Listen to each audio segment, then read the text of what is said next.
Being Your Best You with Dr. Keir Adept and Dr. Kevin Richardson. Have you ever had a day, an hour, a moment when you knew exactly who you are, in the right place, and knowing what you need to do? Would you like to feel the power and presence of being you at your best all the time? Almost all problems around health, wealth, relationships, and purpose can be solved when you are restored to you. And Dr. Keir and Dr. Kevin are here to show you how. Dr. Keir uses Geotran human programming, human design, and activations to quickly and easily release you from the automatic patterns and inner glitches that block your healthy, wealthy, happy life. Dr. Kevin is a clinical hypnotherapist with decades of experience in releasing the subconscious fears, beliefs, and habits that cause or contribute to experiences you no longer wish to have. Dr. Kevin specializes in releasing obesity and your blocks to success. Dr. Keir and Dr. Kevin are both passionate about helping people improve their lives in person, by phone, or on Zoom. Yes, it's as easy to change your life long distance as it is in person. So, join the paradox as Dr. Keir and Dr. Kevin discuss their different approaches to clearing your subconscious and restoring you to you with speed, efficiency, and a sense of humor. It's time for Being Your Best You with Dr. Keir and Dr. Kevin. The Paradox. Welcome to the show. This is Dr. Keir Adept, and this program is Being Your Best You. Dr. Keir Adept and Dr. Kevin Richardson. We are a pair of docs. Yeah. Okay. You can tell we're obviously telling funny stories to each other in the background here, and that's okay, because I'll tell you, joy and laughter is actually the operating system of the kingdom of heaven. So, Yay. So, this program always involves having a conversation about a topic that is of interest to us, at least, or that our clients have asked for. And we're always looking at it from our respective viewpoints. Makes sense? Mm-hmm. So I'm a Geotran genius. My website is geotran.global. You can find me on Facebook. My email address is drkeiradept@gmail.com. And my partner in crime here is Dr. Kevin Richardson, who's a clinical hypnotherapist with many years' experience.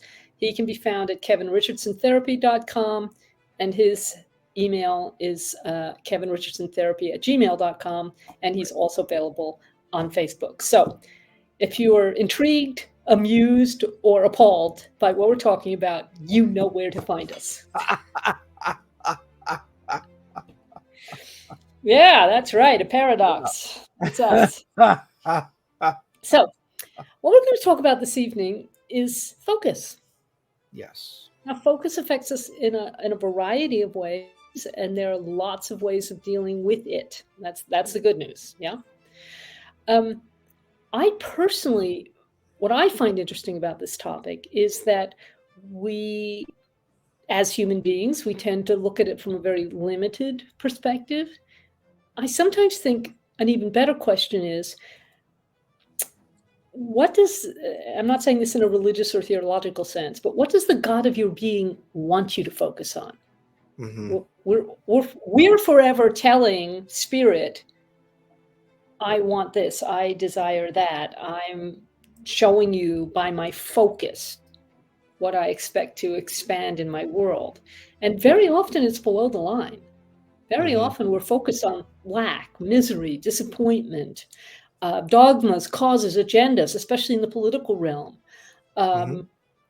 Very, very often we're actually focusing on the things that we do not desire to be experiencing, as if universal law doesn't apply to us.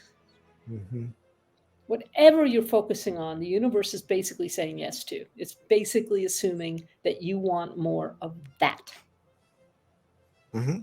Yes. So what's something that you focus on that really you know better? What do I focus on? Yeah. Oh.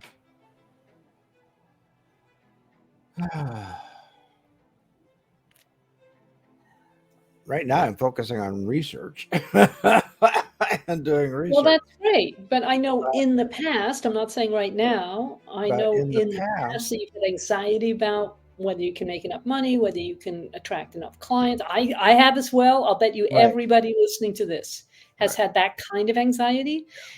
And the thing I'm trying to say to you is, well, what you're really focusing on is the lack of. What you're really focusing on is not enough. Not enough, rather than the abundance of it. And so many times entrepreneurs and coaches, they get focused on what they don't have versus than what they have. It's very, very true. So I know in working with various coaches and entrepreneurs, it's helping them regain their focus to their main objectives. Yes. And the fact of the matter is most of us don't actually know what it is we desire half the time. Right. We don't. Yeah. So. And a part of that, actually a large part of that, in my opinion, is exactly what we were talking about in last week's program, which is about beliefs. You know, we have a belief that there's not enough to go around. We have a belief that we are not worthy. We have a belief that we can't. And this is especially true, saving your presence, Kevin. This is especially true for women. Trained as an architect, I went to a school that specifically encouraged women students, and we were still only 10% of the student body. Right. And at that time, 1985, when I started studying architecture in the UK, only 5% of registered architects were women.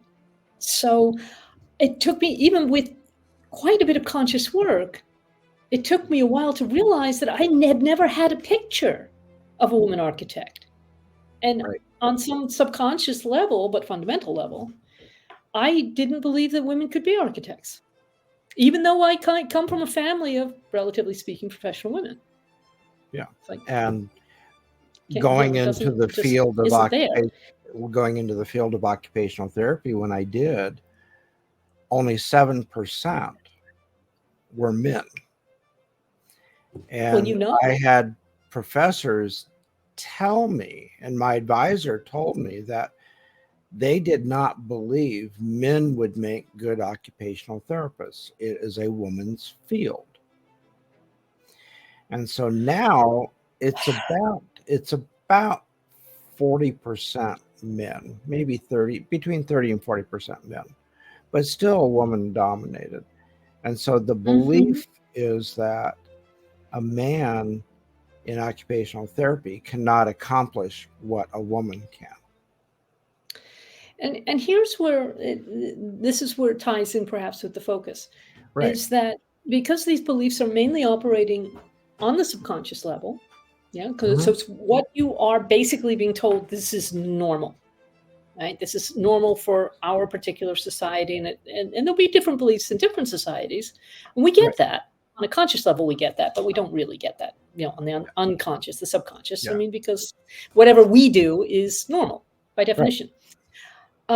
So we then waste a lot of our focus fighting a situation or condition or belief system that shouldn't be there anyway. That's And incompatible that, with. I was going to say shouldn't be affecting us, but it does, because that's It the sea does. we swim in. It does affect. Um, it does affect men. In my class of 80 OTs, 7 were men, and that was the largest class they had of men. And of that, there was only 2 of us that pursued the profession of OT. The rest left.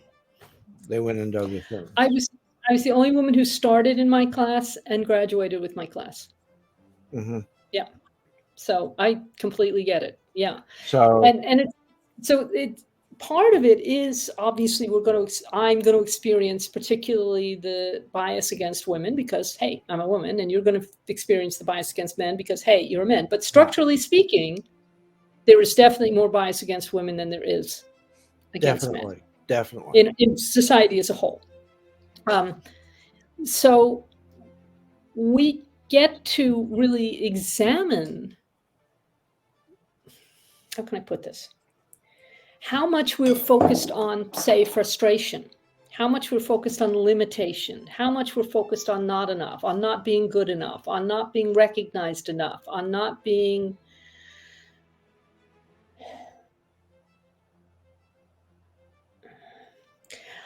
on having to meet other people's expectations. Right. And not being valued by others. Right. Yeah. These are all focus issues. Mm-hmm. Yeah. Yeah. Yeah.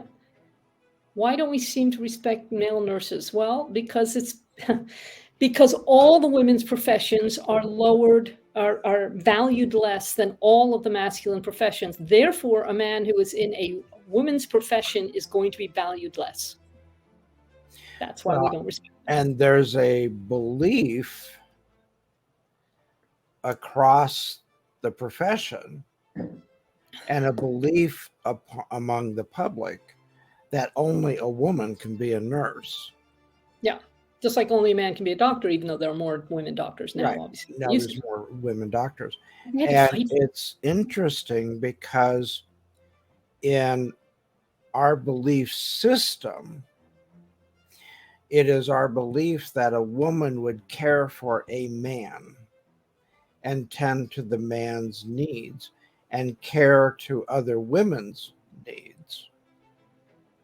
Whereas in our belief system, a man is cared for and is not a caregiver. Yes. Yes. And there are all kinds of, studies and whatnot. Right. And truly, I do think that there's a difference between the divine masculine and the divine feminine. They're of equal value. So, there's always enough truth in these things to keep us wondering. Well, and there's a belief that women tend to be compassionate. Yeah, I've heard this theory. I've heard this theory too. I don't see it very often, but I have heard it. And whereas a man is not able to have a compassion as a caregiver. Yeah.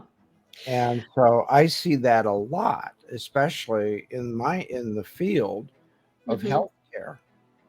Whereas there are male nursing attendants in nursing homes. And as a therapist working with patients, I would get more complaints about a male nursing attendant, and they would feel a female felt uncomfortable being cared for by a man. And they felt very uncomfortable. Yeah. And I think some of that is connotation that the man is aggressive and doesn't value women as, I'm getting into thin ice here. Here, let me sharpen those blades for you. Yeah, thanks. I'll just drop right through. But I think I think women um, are more comfortable with women, and men are more comfortable with men when it comes to personal hygiene and personal care. Oh, of course. And I Of think course. it's a belief that um, is cultural wide. And remembering that we, in that respect, in the West, we live in, relatively speaking, a more liberal society. There are certainly societies in the world Mhm. where there are very, very rigid separations between men and women and what it's felt that they can do, or Right. not. And that personal care aspect that you're mentioning right here. Yeah, Yeah. absolutely. So, Um, I actually remember a time when a male friend of mine, not somebody I was going out with, just a friend, got beaten up. And I don't remember the circumstances now. This was like 30 years ago, maybe 40.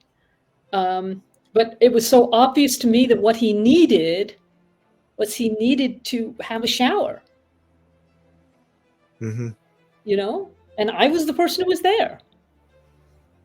But it Yeah. was really interesting that, I'm relatively conscious person, and I was thinking, oh, okay, is this really what I want to do? Is it's like I, I was not on the terms with this person that I particularly wanted to see him naked or handle his delicate bits. Right. Right. But somebody needed to do it, and I was the one who was there. Right. So Right. there are circumstances which will allow us to refocus, maybe in a Well, more neutral way, a more beneficial way. more. It's interesting because I'm doing research on communication, and Ooh, it talks about dominant and non-dominant, whereas the dominant is more masculine and the yeah, non-dominant is more feminine. sure. In our culture, yeah. And in our culture, whereas in other cultures, it's not. And there was some ancient societies where women were the leaders This is versus the men. basis of some very interesting science fiction writing, actually. The early series by Kate Elliott called Duran, four books, each of them about this thick. Hmm. And it's a nomadic tribe, obviously modeled on Genghis Khan. Um, and the women did all the politicking, and they controlled the tribes in that political sense. Hmm. They had children, obviously, and they cooked the food. The men and boys looked after the children. I mean, the Hmm. boys mainly looked after the toddler size and older children, Right. and the herds. And the men looked after the fighting. So they all fought with sabers, and they did embroidery because embroidery is portable, whereas weaving is not. So the women Correct. did the weaving, and the men did the embroidery. And there are a couple of little scenarios in there where there's a woman learning saber, which is like considered very, very exceptional. And her Yeah. foster brother says, well, would you like to have another go at the embroidery? You seem to be pretty good at saber, so I thought maybe embroidery would appeal to you. And she said, what? And ruin your second best shirt? I don't think so.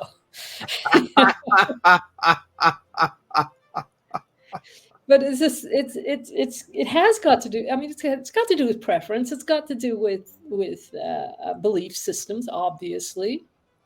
And well, yeah, of course it's discrimination. Well, duh. Yeah. Yeah.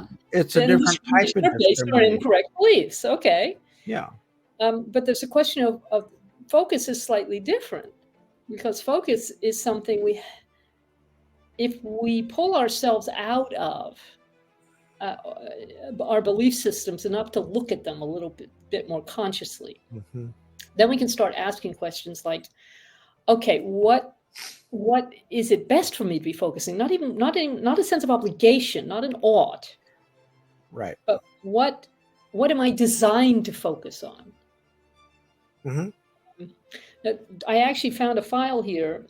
Dorothy put out, my teacher Dorothy put out, like, I don't know, 15 years ago, which has the 12 values of God leading to benevolence. And they are power, courage, possibilities, remembrance of who you were born to be, the favor of God, which is actually a technical bit, redemption, the Holy Ghost, believe in who you are in Christ, which again is a technical bit, God connection, being blessed, owning our own souls, and overcoming the world.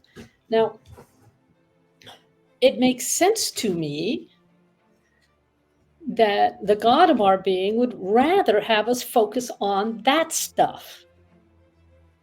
Mm-hmm. And in fact, I knew it was in here somewhere. There's a code. Naturally, there has to be. Well, yeah, that's what Geotrans all about. Okay, so this corrects the focus in your mind's eye.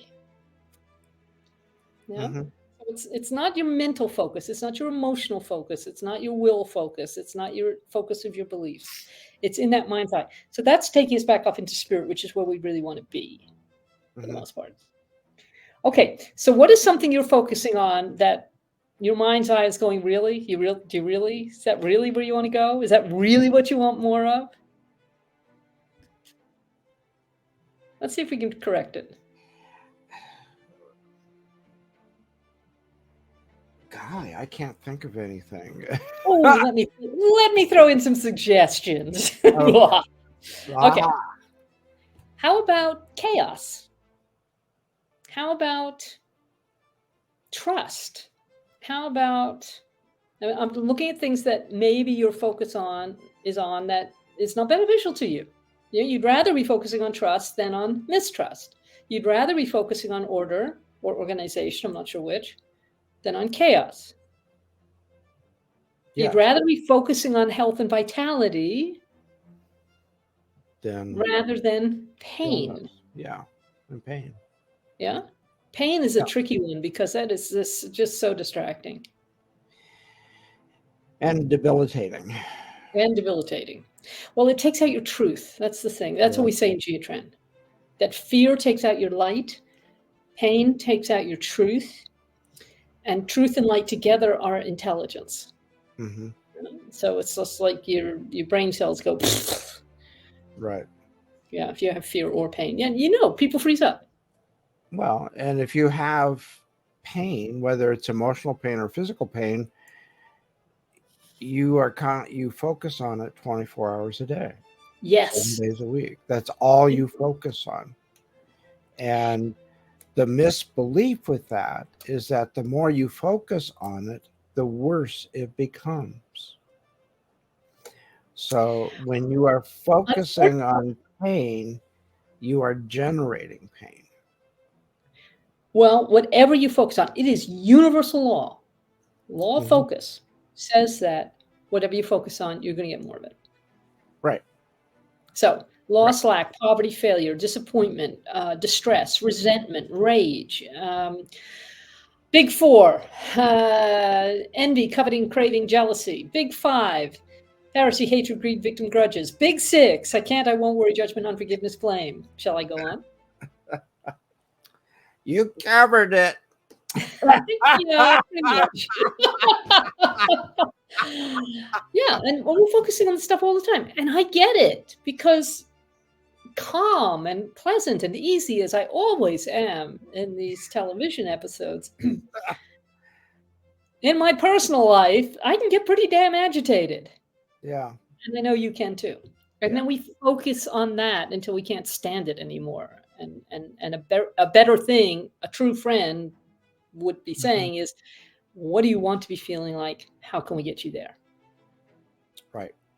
And in hypnosis, in hypnotherapy, we actually go on that journey. Yeah. So in a sense, resetting the focus there. Yeah. We're resetting the focus. We're identifying what do you want to focus on versus what you are focusing on. Okay. And then we extinguish and then we strengthen.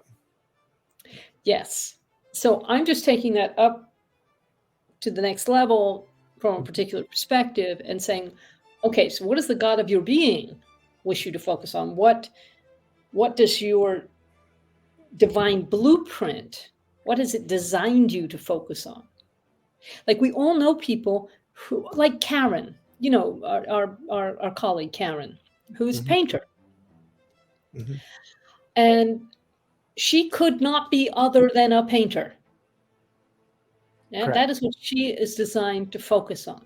and an educator. She's designed to be an educator in art, in painting. Yeah. And she can do this in any number of ways. Mm-hmm. But when she is off focus, that's not as beneficial to her or to anybody else. Correct. Yeah, that's when she gets into the rage and resentment and all that good stuff. I mean, not that I have those things, but others. Yeah. It's we're never like that. I'll drink that. This is water, by the way. People. Another glass of wine too. Okay. Yeah. Okay, so a lot of the folks that I work with, it's refocusing on what is important to them and extinguishing what they are focused on that is detracting them. And I have a great example of that. Okay. You will recall that last week we did that session on phobias, and you used the hypnotherapy on me because I had this odd little phobia about kitchen cabinet doors being open. And I did not take the time during our discussion or after the hypnotherapy to go and experiment because I didn't want to leave the background here. Yeah. But I did afterwards, as you know. Well, the funny thing is, it really is a matter of focus. It really is. Because firstly, now I'm so indifferent to whether the cabinet doors are open that now I'm accidentally leaving them open and now I walk into them. Oops. It went a little bit sideways, but it corrected. Hey, but at least I'm no longer have a phobia about the plates sort of leaping off the shelf and attacking me. But it just makes me aware that it's about focus. Yeah. So yeah. So we refocused your attention to other things. Yeah. That are less negative. Yeah. Less agitating. The negative with the positive. Yeah. So now it's just neutral to me. Oh, the cupboard door's open. Okay. Yeah. Well. Okay, let's make sure and shut it before I try and walk past it and sort of get it on the edge of my cheekbone again.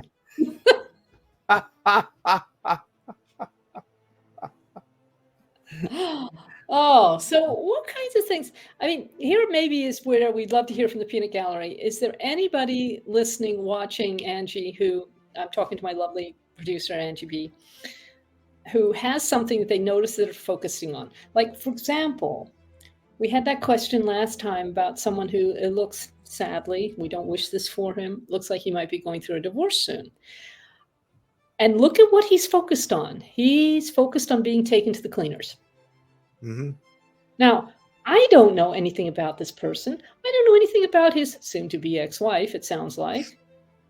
But I do know that his focus is going to make that area expand for him. Right. It's increasing his anxiety and his stress levels, when in reality, we don't know what the outcome is going to be. No. We don't. So if you're going to engage in unnecessary fantasy, if I can put it that way, then you might as well make it something pleasant. Yes. You see what I mean? I mean, you might as well keep your focus on even if the divorce happens, would it be possible to keep the focus on keeping it civilized? On keeping the communication lines open, especially if there are children involved. And could you focus on the picture of, okay, we're in court, we're divorced, right? But we're going to appreciate whatever the good times were. There must have been positive feeling, at least at the beginning of the marriage. Mm-hmm. It's possible to focus on those things too. It's possible to focus on the support of your friends. And focus on the new life and a new opportunity that you are being given. Yeah. Because from what I know, I've never been divorced. I hope not. But I can check that for you.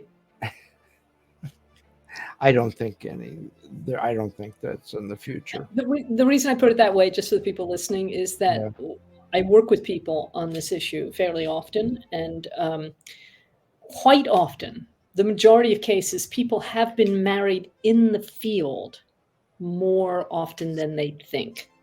So sometimes we have to actually untangle what's going on in the field, even though they're not technically married to that person, and maybe never have been technically married to that person.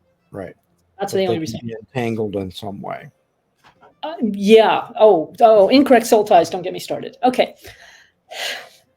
Well, you can get me started because really, I can talk about those for ages.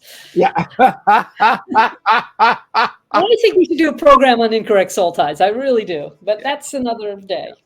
So, and using hypnosis, we help people regain their focus. Yes. And help to relieve the stress.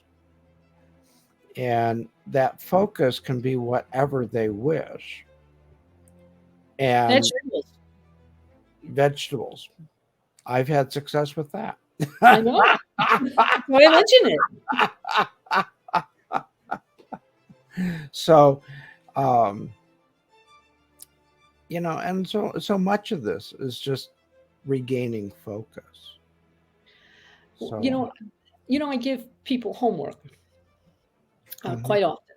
And the piece of homework I give the most often is have fun every day. Okay, but it's not as simple as that. Because one of the things I check is how much are you willing to do that? What I'm trying to do is help the person retrain their field to have their focus in this better, more beneficial, at least more enjoyable place. Right. And they'll say something like, oh, well, I'm going to do that every day for an hour. And I'm sitting there going, no, you won't. No. I am a great believer in underachievement. No. Okay. So it's like sending somebody to the gym. You know that they say they're going to do it for an hour a day, 5 days a week, it's never going to happen. And they're just going to feel bad. And they're going to feel let down and that they can't trust their own word on whatever it is. But anybody can exercise for 5 minutes, 3 times a week.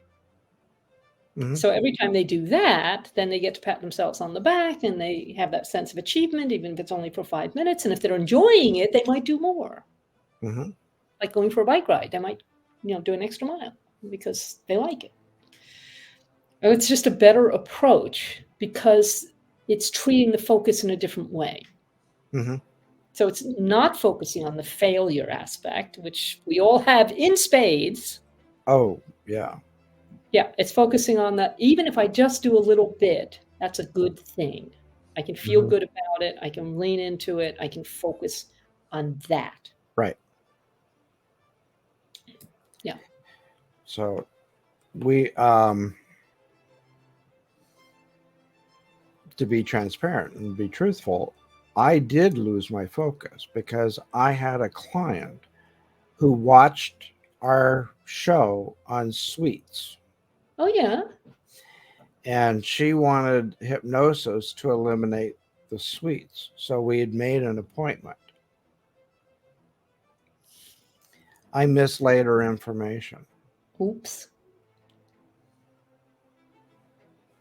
I just mislaid it. And I missed the appointment. Oh, I hate when that happens. But I forgive you. I hate when that happens. Rarely. I'm de-stressing. I'm de-stressing Dr. Kevin as he's speaking. Yeah. And it happens to everybody. It does. And once I found her information again, I sent her an email and just saying, I apologize.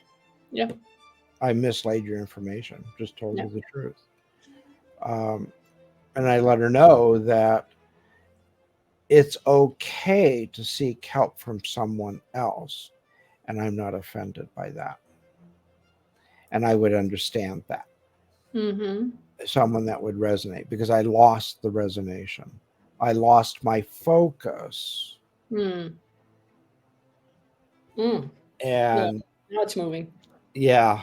So I have forgiven myself for that. But I do feel bad. I do feel bad. So here's the thing.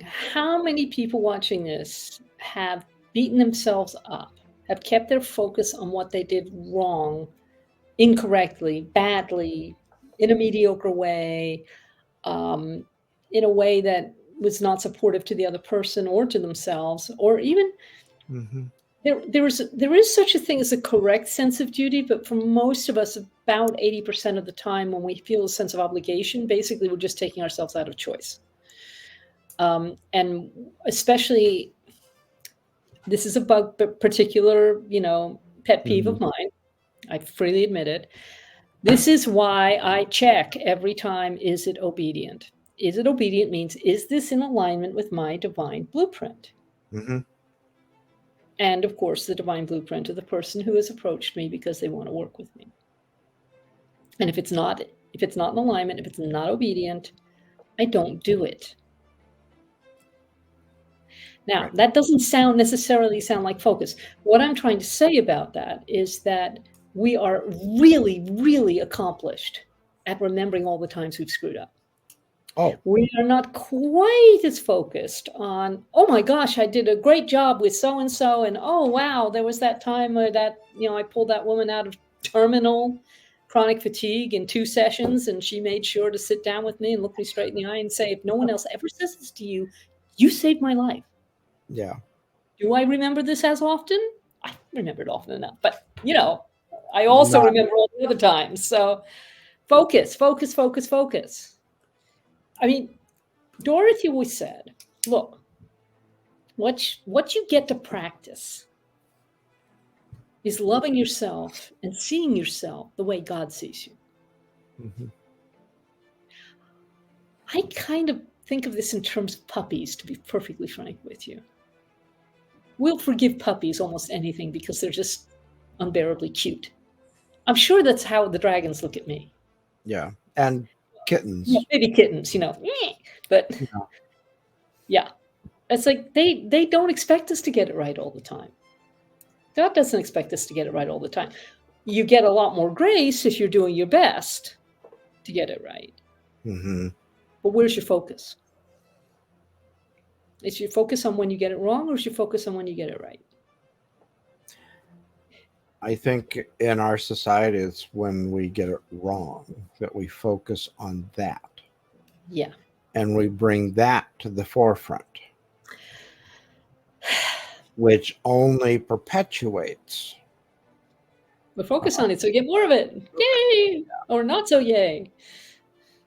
Yeah. Yeah. So what if we were focusing on celebrating ourselves and each other every day? Actually, it comes to the most recent class that we had, which was a couple of weeks ago, Hmm. which was on Zoom, thank God. It was about glorification, glorifying ourselves, glorifying God, glorifying each other, Hmm. meaning holding ourselves and God and the other in that higher love. Yeah. So if you start with faith, hope, and charity, and the greatest of these are charity, and you push it up a couple of levels, that is glorification. And what if we focused on that? What if, what if we focused on what we're doing right and saw that first in the people around us? Well, and I think also when we focus on the steps to do it right, Mm, yes. then rather than focusing on, I got to get this right, Yes. It's like it's already right. it's Just already right. in alignment. You just need to expand upon that. Yes. So, um, as I told you, I'm preparing to do a speech in Paris. I At an think I will have to attend this conference, it's at least to introduce you. well, and it is a conference for women, and it's hypnotherapists and hypnotists from all over the world, and it's Gosh. women. And so the focus of the conference is on communicating Okay. and establishing a collaborative and effective communication model with the medical profession. Oh, I love it. So And you can do so, the English bits and I'll do the French bits. How's that sound? yeah. And so the focus of my speech is how can we communicate with the medical world when the medical world doesn't view us as equals, nor I do they can't imagine how one might feel that way. And so the focus is on not how we are not communicating, but establishing a new communication model. Yeah. And so, and understanding how the medical world communicates. And they communicate from a framework of objectivity. Say that 3 times real fast. And being objective and being neutral. Oh, detached, I think is the word you're looking for. Well, I was wanting to avoid that word because there are certain negative connotations with that. Indeed. And I'm finding that out in the research that I'm reading, that reframing the words that are used and taking out the words that could be viewed as negative. For instance, an example would be that a doctor telling a patient, we're at the end of your treatment. I'm sorry, with the what? We're at the end of the treatment. Oh, end of the treatment. I'm sorry, I just End of didn't the quite. treatment. Yeah. And the patient may hear that as that their life is at the end.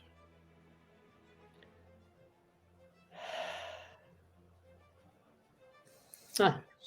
So, which I've seen a lot.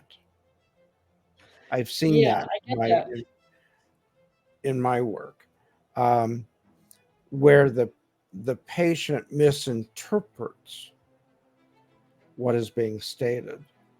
And so the focus really needs to be on the positive and Yeah. elaborate on what is meant and have an Yes. understanding of where the negative piece can enter the communication and block that and stay focused on the positive and present it in a positive framework rather than saying we are coming to the end, saying we have reached a new milestone.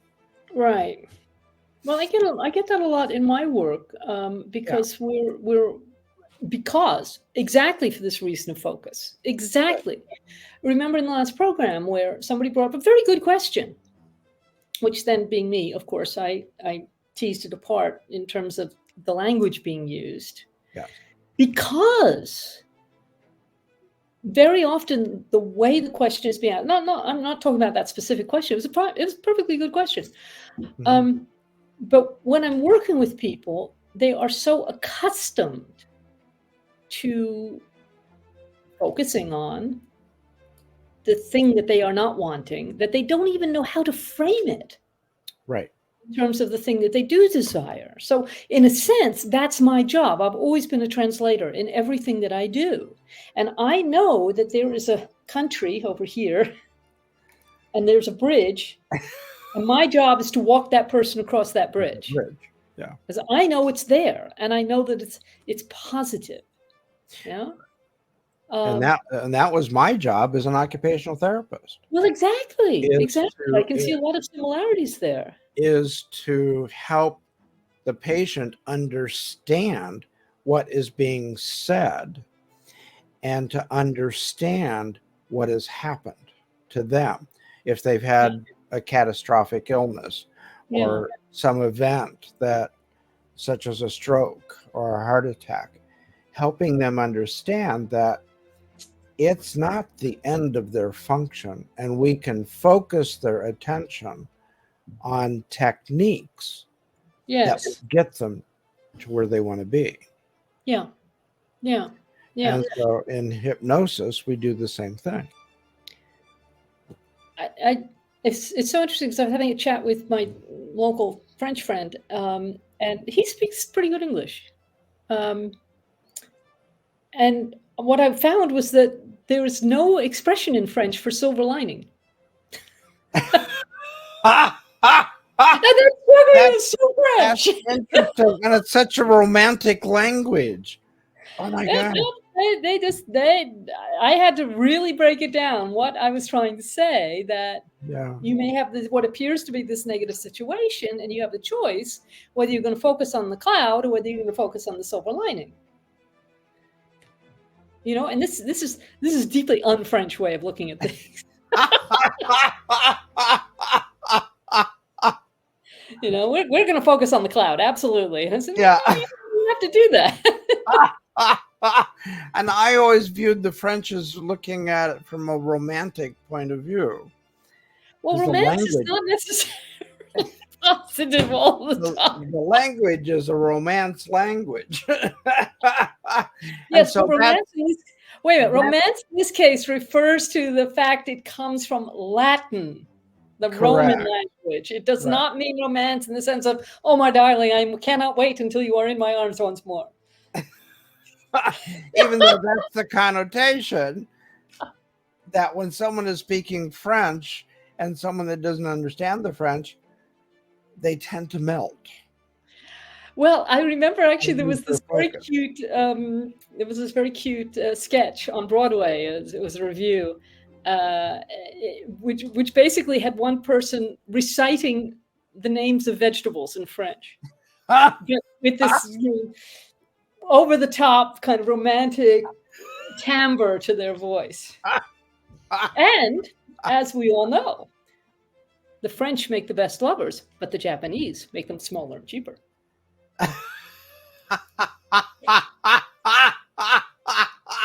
We're getting back to our focus. Oh, I needed that today. I really needed that today. So getting back to our focus.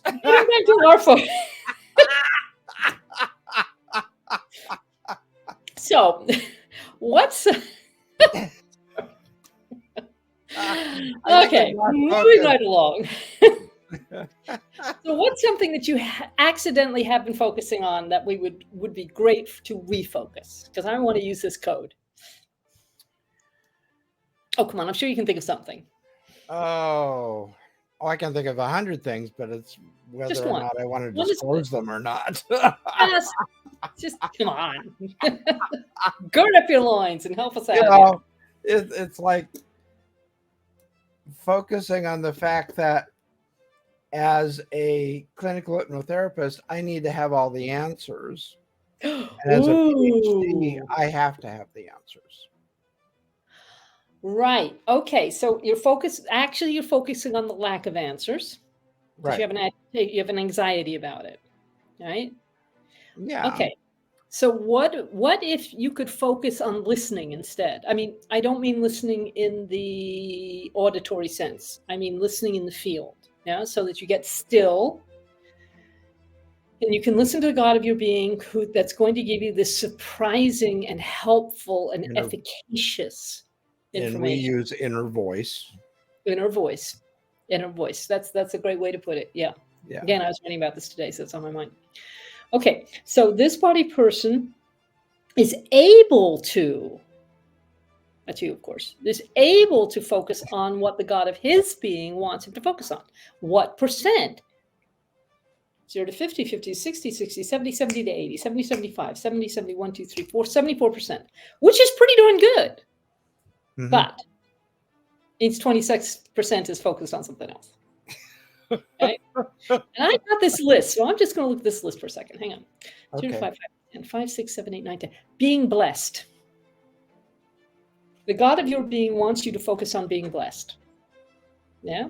Which is seeing the good things in your life and knowing you've got a wonderful spouse and a comfortable home and 6 cats. And okay, that can be a mixed blessing, but we're going to assume it's a blessing. It is a blessing. It's comfortable. 6 lives that we're giving a good home to. Yeah. Okay. So my question is, can we get that up to 100%? So let's try it. Should we do that? Yes. Let's go for it. All right. This is right hand counterclockwise. So this is clockwise and this is counterclockwise. Okay. So clockwise is top, left, bottom, right. Counterclockwise is top, right, bottom, left. It's all in the wrist action. You can do this. Yeah. That's good. Over the windpipe. So up a little bit. Okay. That's good. Okay. 4, 4, 1, 7, 6, 2, 4, 1, 9, 8, 7, 4, 1, 2, 9, 8, 7, 1, 4, 2. To God be the glory forever. Amen. Okay, so this body person now is 100% focused on his blessings, on being blessed. Not quite. Now, Angie B is way ahead of you, obviously. Oh, yes. Yeah. See, okay. So I think that there's just a little something else in this list. That's all. So I'm also looking at the other corrections to see whether there's another correction there. No, it's still in the focus. Okay. 0 to 5, 5 to 10, 11, 12. Okay, so the other thing on this list that they're pointing out to me is overcoming the world. What does this mean? This means that instead of operating totally in the physical and in the soul level, that we really reach for that spiritual level that transcends and includes. We're not ignoring the physical or the soul level or the psychology. We're saying, here's something that's even more important. This is where we're going to focus. Does that make sense? Makes perfect sense. Okay, overcoming the world. So that's like 63%. So we're going to just do the same thing. So right hand counterclockwise. 4, 4, 1, 7, 6, 2, 4, 1, 9, 8, 7, 4, 1, 2, 9, 8, 7, 1, 4, 2. To God be the glory forever. Amen.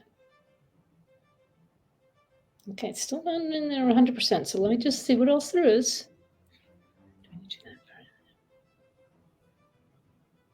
Okay, that's moving it a bit.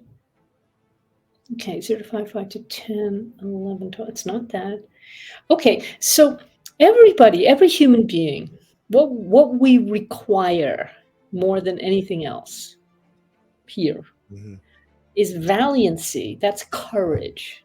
Yeah, that's standing up and saying, yes, I'm fully human and I'm going to do this wonderful thing. And validation, which having done the wonderful thing, you want somebody to go, good job. Yeah? Validation. So do you truly hear the validation as completely as you hear the criticism or the judgment? No. I was going to say that was a rhetorical question, you understand. I already knew the answer. Yeah. And I did too. Now they're telling me to use a different correction. This one is over the thymus. So that's this bit where I always seem to have my whatever pendant I'm wearing. And this corrects your soul's memory of who you are. Oh, okay. So it's not the lower version of who you are. It's the sort of version. Okay. Now this also is right hand counterclockwise over the flat part of your chest. 4, 4, 1, 7, 6, 9, 4, 1, 7, 6, 2, 1, 4, 8, 7, 1, 4, 1, 4, 1, 4, 1, 4, 1, 4, 1, 4, 1, 4, 1, 4, 9, 8.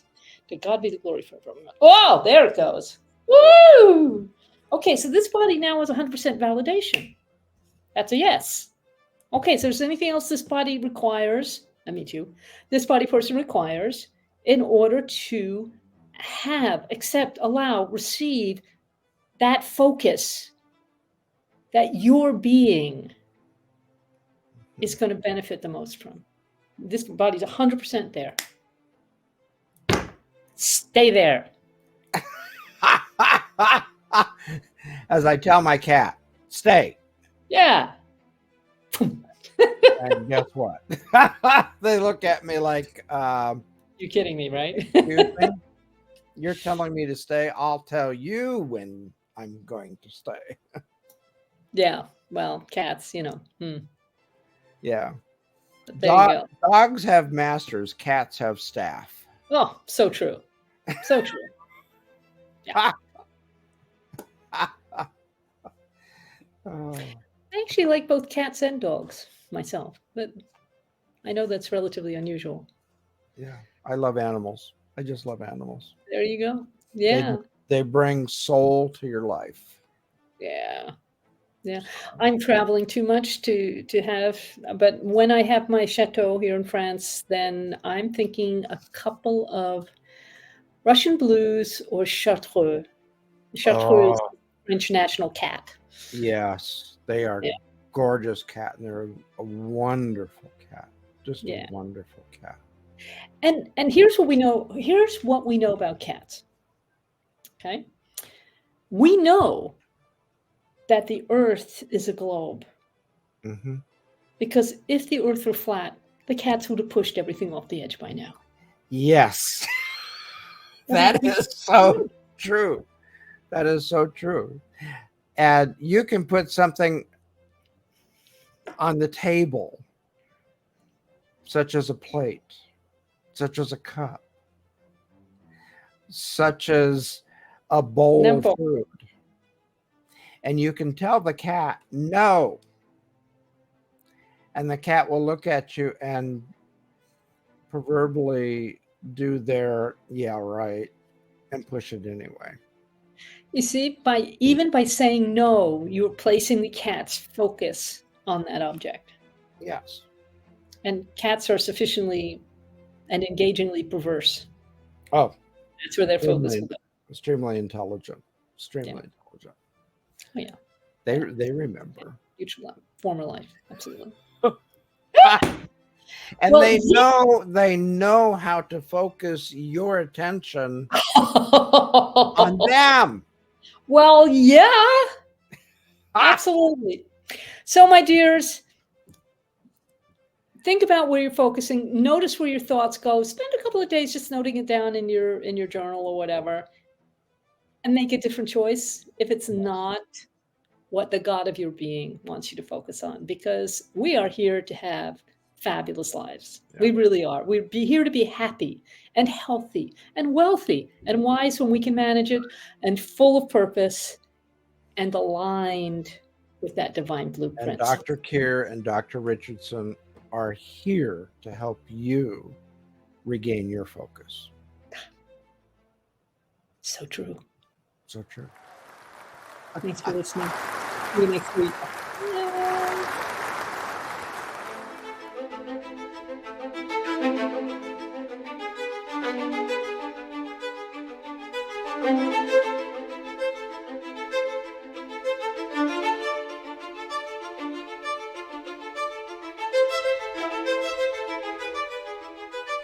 Yay.